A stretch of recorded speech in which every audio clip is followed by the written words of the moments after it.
fifth grade. Hope you're ready for math. You have your notebook out, you have your pencil.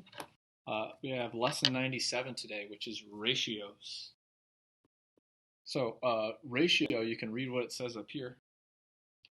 It says a ratio is a way of comparing numbers by division. So it's a tool that we use to compare things. So it says if there are 12 boys and 18 girls in a class, and the ratio of boys to girls in the class is 12 to 18.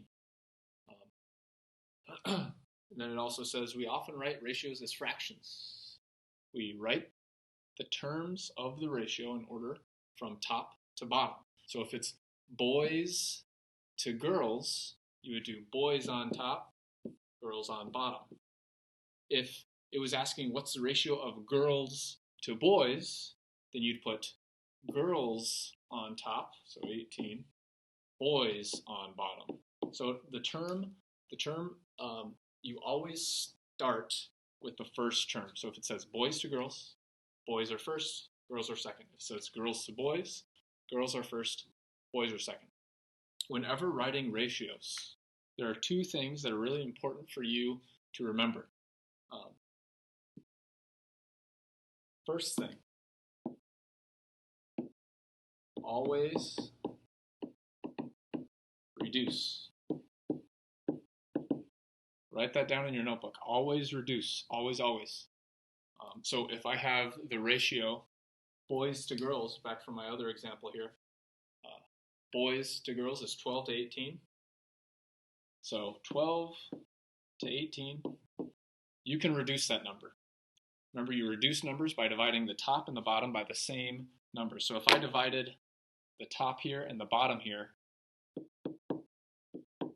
by 6, because 6 can go into 12, and 6, it's going to give me 2 over 3. That is my final ratio. You always want to put it in lowest terms. Second thing you need to remember.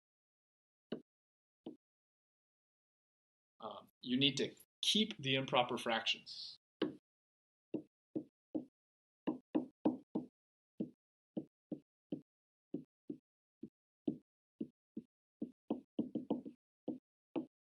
So for example, this is a ratio of boys to girls. But if I asked for the ratio of girls to boys, that would be 18 over 12. You still need to reduce, but you leave it as an improper fraction. Do not change it to a mixed number. Okay? So I'm still going to reduce. I'll divide by 6 over 6, and it gives me 3 over 2. That would be my ratio of girls to boys. So two things to remember. Always reduce, and then keep the improper fractions. All right, let's do another example here. There were 12 girls and 16 boys in the class. What is the ratio of boys to girls? Go ahead, try that one on your own. Pause the video. All right, boys to girls, that means we put boys first and girls second. All right, I'm not done yet. Remember, always reduce. So I'm going to reduce these. Let's see, I can divide both of them by 2. Can I divide both of them by 3? No, by 4. I can divide both of them by 4. So 4 gives me 3 over 4. So that's my ratio of boys to girls. It's 3 over 4. All right, this is what your lesson practice looks like.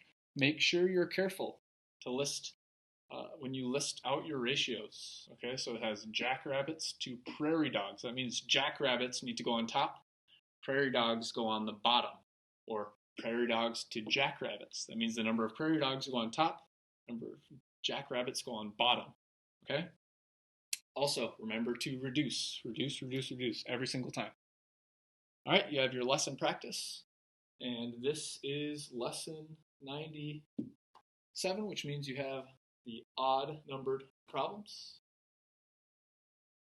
Have a great rest of your day.